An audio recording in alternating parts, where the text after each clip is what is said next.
Hi గారు, welcome to our channel. ప్రస్తుతం మనతో పాటు దాము బాలాజీ గారు సీనియర్ జర్నలిస్ట్ ఉన్నారు. వారితో ఒకసారి మాట్లాడదాం. నమస్కారం సార్. నమస్తే. సార్, టీడీపీ కార్యకర్త చేబ్రోలు కిరణ్ అనే ఒక వ్యక్తి జగన్మోహన్ రెడ్డి గారి సతీమణి భారతిరెడ్డి గారి పైన అసభ్యకరమైన రీతిలో కొన్ని కామెంట్స్ అయితే చేశారు సార్. అది సోషల్ మీడియాలో విపరీతంగా వైరల్ అవ్వడంతో ఆ తర్వాత టీడీపీ వాళ్ళు కూడా రియాక్ట్ అయిపోయారు. అతని పార్టీ నుండి సస్పెండ్ చేసి కేసు నమోదు చేసి అరెస్ట్ కూడా చేయించడం జరిగింది. సో ఎందుకు ఈ స్థాయిలో పర్సనల్‌గా ఒక మహిళలపై ఎళ్లి ఈ విధంగా కామెంట్స్ చేస్తున్నారు? అంటే నేతలు గావచ్చు, కార్యకర్తలు గావచ్చు. మీరేం చెప్తారు సార్ ఈ కిరణ్ గురించి? కిరణ్ లాంటి వాళ్ళు అన్ని పార్టీల్లోనూ ఉంటారు. మామూలుగా వైసీపీలో ఇలా ఉంటే వాళ్ళు చాలామంది ఉన్నారు. టీడీపీలో చాలామంది ఉన్నారు. ఇక్కడ కూడా మనం చూస్తున్నాం ఇప్పుడు. ఒకప్పుడు తెలంగాణలో ఈ స్థాయిలో ఉండేది కాదు. ఈ కాంగ్రెస్ వచ్చిన తర్వాత బీఆర్ఎస్ సీరియస్‌గా తీసుకునింది సోషల్ మీడియాని. దాంతో ఇక్కడ కూడా అదే విధంగా బూతులు తిట్టుకోవడం, ఇక్కడ కూడా అరెస్టులు ఇవన్నీ కామన్. అంటే ఆంధ్రప్రదేశ్ ఎలా ఉందో తెలంగాణ కూడా ఈ విషయంలో సోషల్ మీడియా వారి విషయంలో సేమ్ టు సేమ్ ఉంది. అక్కడ ప్రభుత్వం ప్రతిపక్ష సోషల్ మీడియా మీద విరుచుకుపడుతుంది, దారుణమైన కేసులు పెడుతుంది. ఈ నేపథ్యంలో చేబ్రోలు కిరణ్ అనే ఒక కుర్రవాడు పీబీటీవీ అనే దాంట్లో పాయింట్ బ్లాంక్ అనే ప్రోగ్రాంలో మాట్లాడుతూ వైఎస్ భారతిరెడ్డి గురించి అతి దారుణమైన కామెంట్లు, వాళ్ళ పిల్లల గురించి అతి దారుణమైన కామెంట్లు చేశాడు. ఆ వీడియోని వైరల్ చేశారు. దాంతో ఒక్కసారిగా జగన్ సోషల్ మీడియా ఈ మధ్యకాలంలో గత 2-3 నెలల నుంచి జగన్ సోషల్ మీడియా చాలా యాక్టివ్ అయింది, అగ్రెసివ్ అయింది. ఎందుకంటే ఒక రౌండ్ అందరూ జైలుకి వెళ్ళి వచ్చారు. వాళ్ళకి అర్థమైపోయింది పోలీస్ స్టేషను, జైలు, కోర్టు అంటే ఇంతే కదా, ఇంకేమీ చేస్తారు మనల్ని అన్న విషయం అర్థమైపోయి వాళ్ళు మరీ అగ్రెసివ్గా వెళ్ళిపోయారు. అలాగా వీళ్ళు ఈ వీడియోని విపరీతంగా వైరల్ చేయడం మొదలుపెట్టారు. వీడిని అరెస్ట్ చేసే వరకు మేము నిద్రపోమని అతని మీద కేసులు పెట్టడం ఇవన్నీ చేశారు, పోలీస్ కంప్లైంట్లు. సో దాంతో ఇంకా తెలుగుదేశానికి ఇబ్బందికరంగా మారింది. సో తెలుగుదేశం విధిలేని పరిస్థితుల్లో ఇతను నిజానికి ఐటీడీపీ సభ్యుడు. దానికి ప్రధానంగా ఐటీడీపీ అంటే చింతకాయల విజయ్ దానికి బాధ్యుడు. చింతకాయల విజయ్ అంటే ఎవరో కాదు, అయ్యన్న పాత్రుడు కొడుకు. సో అది లోకేష్ ఆధ్వర్యంలో నడుస్తుంది. సో మరి ఒక ఐటీడీపీ మెంబరు ఈ స్థాయిలో ఇంత దారుణమైన కామెంట్స్, మామూలుగా సెటైర్లు వేసినా లేకపోతే పొలిటికల్గా విమర్శించినా కూడా కేసులు పెట్టేస్తున్నారు ఇవాళ. అలాంటిది ఇతను పర్సనల్గా భారతిరెడ్డి గురించి ఇంత దారుణంగా మాట్లాడితే ఎందుకు అరెస్ట్ చేయట్లేదు అన్న ఒక సీరియస్ ఇదైతే వచ్చింది. దాంతో విధి లేని పరిస్థితుల్లో అతని దగ్గర ఫస్ట్ సారీ చెప్పారు, సారీ చెప్పించారు. సారీ చెప్పి భారతి గారు నేను ఆవేశంలో మాట్లాడాను, మీకు కాలు పట్టుకుంటా, నన్ను క్షమించండి అన్నట్టుగా ఒక వీడియో చేసి మళ్ళీ దాన్ని వైరల్ చేశారు. అయినా కూడా వీళ్ళు శాంతించలేదు. అంటే మేము సారీ చెప్తే మమ్మల్ని వదులుతున్నారా మీరు? లేదు కదా, మమ్మల్ని కేసులు పెట్టి జైల్లో పెడుతున్నారు. For example Posani Krishnamurali sorry చెప్పేసి నేను ఎవరి జోలికి రానని రాజకీయాల నుంచి విరమించుకున్నా కూడా అతను వదలలేదు కదా మీరు, ఇతన్ని మాత్రం ఎలా వదులుతారని మళ్ళీ ట్రోలింగ్స్ పెరిగాయి. దాంతో ఇతని మీద కేసు పెట్టారు గుంటూరు పోలీసులు. మంగళగిరి పోలీస్ స్టేషన్లో ఇతని కేసు పెట్టి నల్లపాడు తీసుకెళ్లారు. ఇతని మీద సెక్షన్లు కూడా నాన్ బెయిలబుల్ అండ్ కాగ్నిజెంట్ సెక్షన్లు, అంటే వితౌట్ కోర్టు పర్మిషన్ అరెస్ట్ చేయొచ్చు, అట్లాగే బెయిల్ కూడా తనకి రాదు. బిఎన్ఎస్ 79 పెట్టారు, అంటే మహిళల్ని కించపరిచే సెక్షను. 196 పెట్టారు, వివిధ వర్గాల మధ్య గొడవలు పెట్టడం. 353 అనుచిత వ్యాఖ్యలు చేయడం. 61 నేరపూరిత కుట్ర, క్రిమినల్ కాన్స్పిరసీ. 111 అనేది ఈ మధ్య వైసీపీ వాళ్ళ మీద విపరీతంగా పెడుతున్నారు. దీన్ని కూడా మన పోసాని మీద కూడా పెట్టారు, నేను చెప్పాను కూడా. 111 అనేది ఏంటంటే ఆర్గనైజ్డ్ క్రైమ్ సిండికేట్లో మెంబర్ కావచ్చు, ఆర్గనైజ్డ్ క్రైమ్ సిండికేట్ మెంబర్కి ఆశ్రయం ఇవ్వచ్చు, లేదా ఆర్గనైజ్డ్ క్రైమ్ నుంచి వచ్చిన డబ్బుల్ని తను తీసుకొని ఉండొచ్చు. అలాంటి సెక్షన్ని 111 బిఎన్ఎస్ అంటారు. ఈ మధ్యకాలంలో బాగా మిస్యూజ్ అవుతున్న సెక్షన్ ఇదే అనమాట. తెలంగాణలో అయినా అక్కడైనా జర్నలిస్టుల మీద కూడా, ఈ తెలంగాణలో కూడా మొన్న అరెస్ట్ చేసిన 2 మహిళా జర్నలిస్టుల మీద కూడా ఈ సెక్షన్ పెట్టారు. ఈ సెక్షన్ ఎందుకంటే ఈ సెక్షన్ వచ్చి non bailable and cognisable. Cognisable అంటే కోర్టు పర్మిషన్ అవసరం లేకుండా అరెస్ట్ చేయొచ్చు, నాన్ బెయిలబుల్ అంటే దాంట్లోనే ఉంది కదా బెయిల్ రాని పరిస్థితి.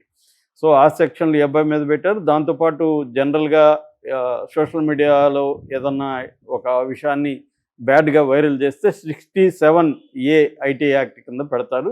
ఇది కూడా పెట్టారు. అంటే అబ్బాయికి త్వరగా అయితే బెయిల్ రాదు మామూలుగా అయితే. కానీ మరోవైపు చూస్తే తెలుగుదేశం వాళ్ళు ఈ అబ్బాయి పట్ల సాఫ్ట్ కార్నర్తో ఉన్నారనేది అర్థమవుతుంది. ఫర్ ఎగ్జాంపుల్ ఒక సీనియర్ తెలుగుదేశం జర్నలిస్టు చాలా పెద్ద పోస్ట్ పెట్టాడు. కిరణ్ నాకు చాలా ఇష్టం, కిరణ్ చాలా హార్డ్ వర్కరు, కిరణ్ తెలుగుదేశం విజయానికి చాలా కష్టపడ్డాడు, అతను పేదవాడు, బట్టలు కూడా సరిగ్గా వేసుకోడు, అతని మీద తెలుగుదేశం పార్టీకి ఎంతో కన్సర్న్ ఉంది, అతని ఆలనా పాలన చూసుకుంటారు తెలుగుదేశం వాళ్ళు, చాలా కన్సర్న్ ఉన్న చాలామంది పెద్దలు ఉన్నారు అతని వెనకాల, కాబట్టి ఇది కొంత సెన్సిటివ్ ఇష్యూ కాబట్టి తెలుగుదేశం సెన్సిటివ్గా వ్యవహరించాల్సి వచ్చింది అని పెద్ద పోస్ట్ పెట్టాడు. అంటే వాళ్ళు విధిలేని పరిస్థితుల్లో ఇతను అరెస్ట్ చేస్తారు తప్ప వాళ్ళకేమి దీని పట్ల ఇతను ఇలా మాట్లాడడం పట్ల వ్యతిరేకత లేదనేది అర్థమవుతుంది. ఈ జర్నలిస్ట్, ఈ సీనియర్ జర్నలిస్ట్కి వ్యతిరేకత ఉంటే ముందు ఖండించాలి కదా. వ్యతిరేకంగా వైసీపీది ఖండిస్తున్నారు, తెలుగుదేశం వాళ్ళది కూడా ఖండించాలి కదా.